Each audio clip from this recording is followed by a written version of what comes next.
Let's go down to the Kennedy Space Center and take a look at Challenger sitting on the pad. 10, 9, 8, 7, 6. We have main engine start. 4, 3, 2, 1, and liftoff. Liftoff of the 25th Space Shuttle mission, and it has cleared the tower.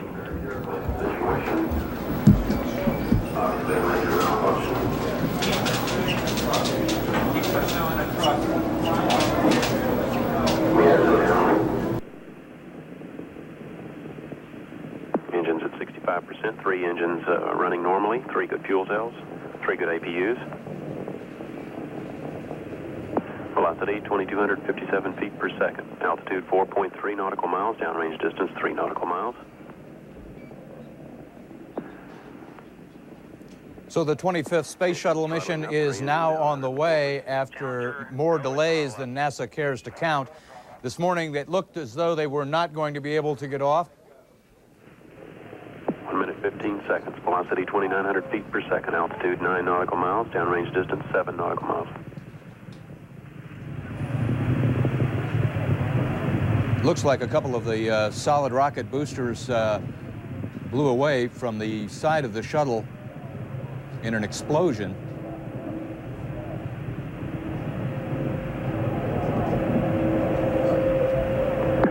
Flight controllers here looking very carefully at the situation. Obviously a major malfunction. We're awaiting word. They're holding their breath just, I'm sure, as everyone else is. In the center of the fire and the smoke, you can't see any form of what was once the shuttle.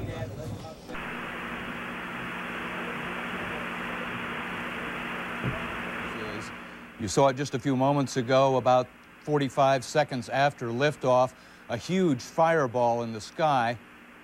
We have a report from the flight dynamics officer that the vehicle has exploded. Flight director confirms that. We are looking at checking with the recovery forces to see what can be done at this point.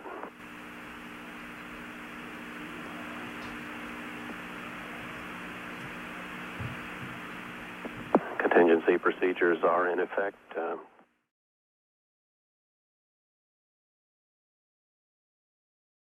Because we're sending crews from I mean out of Miami. Right, 2 crews out of Miami, and how many crews we got going? 2. Okay, so we got 4 crews. 2 coordinators. We got 3. How many at the Space Center? That's the big thing. Houston. Yeah, how many in Houston? In Houston. The whole Chicago thing is very Well, we got Flock in a crew. No, he continues to work the Clark, story. Just tell him he's getting tons of people coming in there.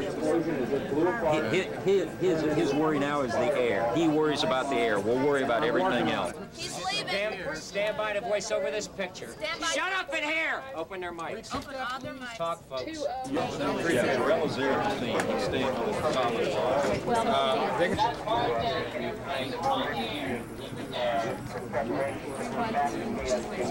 Can you get to the airport in time to just meet that plane and say, get back on the plane with tickets?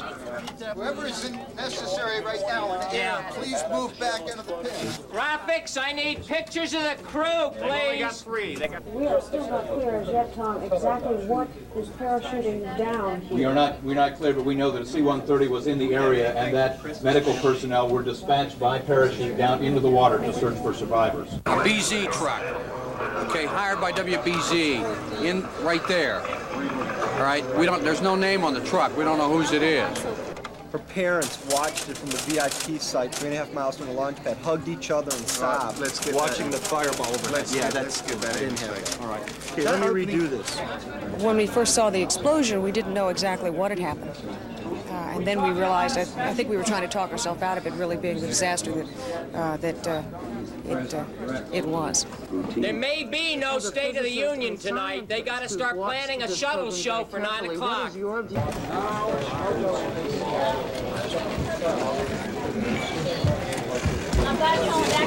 Okay, we're going to Reed. Reed and Scott, let me talk a little bit. That is Senator John Glenn. Braylon and Hess can handle till midnight. Burnkopf can pick up. They don't get in until midnight anyway. But let's let Hess be the overall planner of, you know how much trouble we have getting people to sleep, of working out who works when and handling the stations.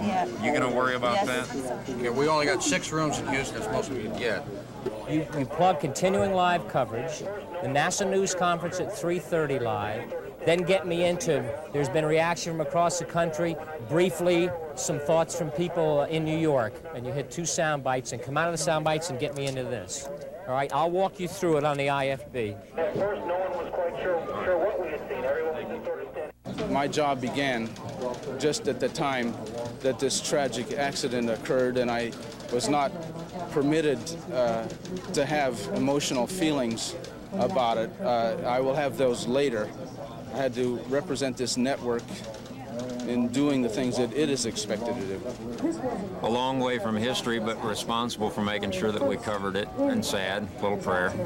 Usually the night before, I had the same nightmare that what I saw today, and I thought it was a dream. I was speechless for a few minutes. And I knew that that explosion shouldn't have happened when it did, and I was holding my breath, and I crossed my fingers as I always do right before the launch. And when I saw the fireball in the sky, I knew no one could have survived that. That'd be the toughest thing I've ever done in my life.